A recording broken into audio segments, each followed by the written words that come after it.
Hey everybody, Chrissy Tobis here for Kindred Stamps, and I'm going to show you how to make this card today. So I'm going to use this really cute Raven Mad set, and I kind of decided that I wanted a card where the image was highlighted, but I kind of wanted just to try to use ink and no markers or colored pencils or anything to color. So I decided to create a background. So what I'm doing is I actually took some ink and I stamped it down on a glass mat, and now I'm just adding water and I'm basically watercoloring.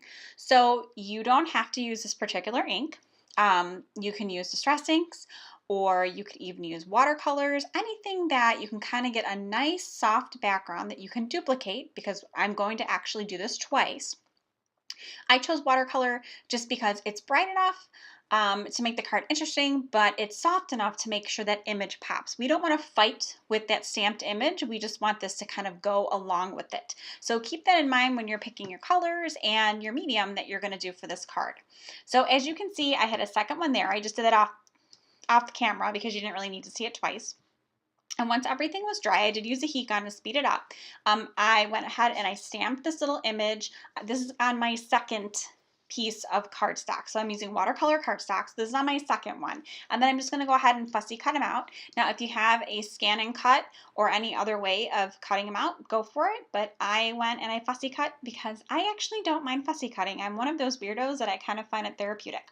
So, and it really is pretty quick. It was just one image.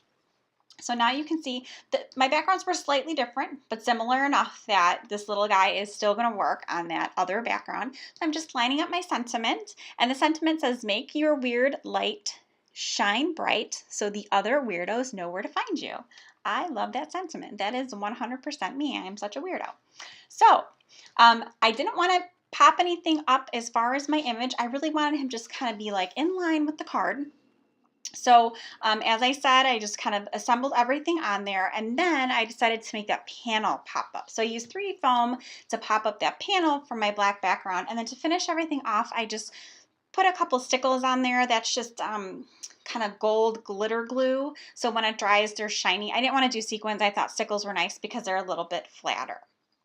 So you can see I'm just squeezing them on there. I just let it dry overnight, so it was 100% dry. And that's the card. You can kind of see, I think it's so much fun. So the image is highlighted, but at the same time, you have kind of a fun background going on. So thanks so much for stopping by today, and I will see you out in Blackland. Have a great day.